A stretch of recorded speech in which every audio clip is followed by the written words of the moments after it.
नमस्कार साथियों, मकर राशि वाले, मकर लग्न वाले ये वीडियो जरूर देखें, क्योंकि इस वीडियो में आपके प्लैनेट्स का गोचर इस महीने में, अप्रैल में महीने में क्या क्या होने वाला है, उससे आपको क्या क्या लाभ मिलने वाला है, किन चीजों से आपको सावधानी रखनी है, सारा मैथमेटिकल कैलकुलेशन में बताने वाला हूँ। मित्रों, आपका जो राशि है मकर यानी कि 10 नंबर, और इसका जो स्वामी होता है, जो लॉर्ड होता है, वो शनिदेव होते हैं। वो शनिदेव अभी स्वगृही होकर के आपके द्वितीय भाव में बैठे हुए हैं। स्वगृही होने का मतलब होता है हर एक प्लेनेट का एक अपना घर होता है। तो शनि का जो अपना घर है वो 10 नंबर का, 11 नंबर का है। तो 11 नंबर में वो अपने घर में बैठे हुए हैं, लेकिन उनके साथ उनका जो शत्रु है उसी घर में बैठा हुआ है, यानी कि शनि और मंगल की युति बनी हुई है। तो जब कोई दो परस्पर शत्रु एक ही राशि में बैठ जाते हैं, तो जिसकी राशि में बैठते हैं, जिसकी कुंडली में बैठते हैं, उसके लिए समस्यात्मक योग बनाते हैं। यानी कि शनि और मंगल दोनों ही आपके सेकंड हाउस में बैठ गए और अष्टम भाव पर में दृष्टि दे रहे हैं। हर एक प्लैनेट की कम से कम एक दृष्टि जो सातवीं होती है वो कॉमन होती है। तो शनि और मंगल दोनों ही अष्टम भाव पर में दृष्टि दे रहे हैं, और अष्टम भाव जो होता है वो अरिष्टों का होता है और किसी भी प्रकार की स्वास्थ्य प्रतिकूलताओं का होता है। तो ये चीज एक नेगेटिव योग तो बना रही है। साथ ही साथ उसका जो मालिक है लॉर्ड सूर्य, वो भी कल तक ग्रहण दोष में थे, यानी कि राहु के साथ थे। आपको पता होगा कि अभी तक सूर्य और राहु की युति लगी हुई थी। अब क्या हुआ, कल के डेट में सूर्य देव मेष राशि में आ गए। मेष राशि में यानी कि उनका गोचर हुआ संक्रांति को। अब मेष राशि जो होती है वो सूर्य देव की अपनी उच्च राशि होती है। सूर्य देव की उच्च राशि मेष होती है और नीच तुला होती है। तो मेष राशि में जब सूर्य देव आते हैं तो बहुत ही बड़ा फायदा देते हैं। यानी कि अगर कुंडली में भी किसी के लग्न या नवमांश में अगर सूर्य उच्च का है तो निश्चित रूप से उसको प्रशासन में सहयोग मिलता है, नौकरी वगैरह मिलती है और उसमें बड़ी तेजी से काम होता है। यानी कि किसी की सरकारी नौकरी देखने के लिए सबसे पहले हम सूर्य को ही देखते हैं। तो अगर किसी का सूर्य बहुत ही अच्छी पोजीशन में है तो माना जाता है कि इसको आगे जाकर के बहुत लाभ होगा। तो वो लाभ लेने का समय अभी आया है आपका, क्योंकि गोचर में सूर्यदेव उच्च हो चुके हैं। इतना ही नहीं, बृहस्पति के साथ हो गए हैं और शुक्रदेव 23 अप्रैल को, डेट आप याद रखें, 23 अप्रैल को शुक्रदेव आपके चौथे भाव में आ जाएंगे। और यहाँ पर शुक्र जो है आपका प्रबल राजयोग कारक है। प्रबल राजयोग कारक होता क्या है, जब किसी की कुंडली में केंद्र और त्रिकोण का स्वामी जब कोई एक ही प्लेनेट हो जाए तो उसके अंदर शुभ फल देने की कैपेसिटी बहुत ज्यादा हो जाती है। तो कुंभ राशि वालों के लिए जो शुक्र है वो पंचमेश भी है और दशमेश भी है, यानी कि 5th house Lord and 10th house Lord. तो 10th जो हो गया वो आपका केंद्र हो गया, 5th जो हो गया आपका त्रिकोण हो गया। तो दोनों का लॉर्ड शुक्र अभी तो उच्च था, मीन राशि में शुक्र उच्च होता है वहां पर भी, लेकिन तीसरा भाव था। लेकिन जब 23 अप्रैल को वो चौथे भाव में आएंगे तो क्या होगा, चौथे भाव में आने के बाद, मंगल की राशि में आने के बाद मंगल का ऊर्जा और बल प्राप्त करेंगे।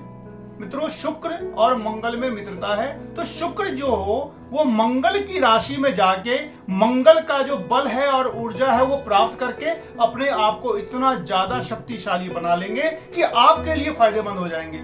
तो शुक्र चूंकि केंद्र और त्रिकोण का स्वामी होकर के लगभग अब 1 महीना तो निश्चित रूप से वो आपके 4th हाउस में रहेंगे, और बृहस्पति, शुक्र और सूर्य की युति बन रही है। तो कम से कम शुक्र का जो दृष्टि पड़ेगा 10th हाउस पर, और 10th हाउस में शुक्र की क्या राशि है, तुला राशि है। तो तुला राशि पर शुक्र के अपने घर पे जब दृष्टि पड़ेगी तो आपको नौकरी से संबंधित, जॉब से संबंधित, प्रमोशन से संबंधित, आजीविका से संबंधित हर हाल में किसी न किसी प्रकार का शुभ फल मिलेगा। जो नौकरी में है उनको और आगे अच्छा मिलेगा, जो तैयारी कर रहे हैं उनको भी रिजल्ट आएगा। यानी कि हर हाल में शुक्र आपको मंगल से शक्ति लेकर के, ऊर्जा लेकर के आपको शुभ फल देंगे।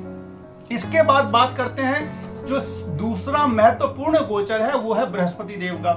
बृहस्पति अभी आपके केंद्र में बैठे हुए हैं और बृहस्पति भी 28 अप्रैल को चले जाएंगे आपके पंचम भाव में, यानी कि वृषभ राशि में। हालांकि उनके शत्रु का घर है, लेकिन सबसे बड़ी बात यह है कि पंचम भाव में आने के बाद वो पंचम दृष्टि आपके भाग्य भाव पर देंगे, और भाग्य भाव पर जब बृहस्पति की दृष्टि पड़ती है, यानी कि बृहस्पति की दृष्टि जिस भाव पे पड़ती है उस भाव का बहुत ही तेजी से भला होता है। तो आप सोच सकते हैं कि जब बृहस्पति आपके भाग्य को देखेंगे तो आपको भाग्योदय तो करवाएंगे।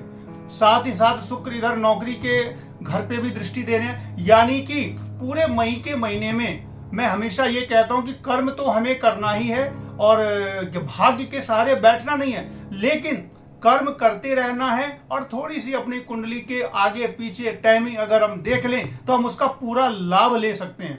और सबसे बड़ी बात ये होती है कि जब कुंडली में जो चीज या गोचर में जो चीज होना होता है वैसे ही सर्कमस्टेंसेस बन जाते हैं, हमारी बुद्धि भी वैसी ही हो जाती है, और जब अच्छा समय आता है तो हम अपने अंदर में ऊर्जा भी अनुभव करते हैं। तो आपके अंदर एक ऊर्जा आएगी, ये 29 अप्रैल 30 अप्रैल के बाद आपको लगेगा कि मैं ये काम कर सकता हूं। अब बात करते हैं इससे पहले वाली स्थिति की।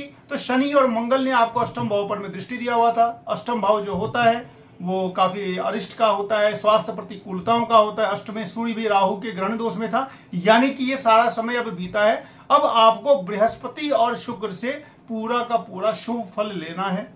इसके लिए और एक जो नेगेटिव योग बन रहा है वो भी मैं आपको बतलाता हूं, क्योंकि पॉजिटिव के साथ साथ गोचर में, प्रकृति में, यूनिवर्स में हमेशा नेगेटिव योग भी बनते रहते हैं। नेगेटिव योग बन क्या रहा है?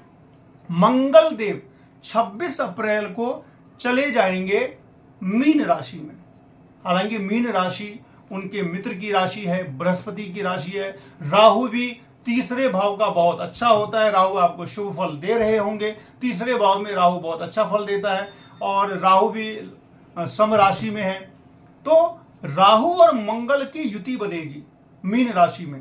तो मीन राशि में जब राहु और मंगल की युति बनेगी, एक महत्वपूर्ण अंगारक दोष बनेगा। और उस दोष से होता क्या है? आपका मंगल किस भाव का मालिक है? तो मंगल आपका जो है वो चौथे भाव का मालिक है और 11वें घर का मालिक है। चौथा घर जो होता है वो ड्राइविंग का होता है, माता का होता है, जमीन से होता है, और आपके सुख का होता है, जो आप सुख भोग करते हैं।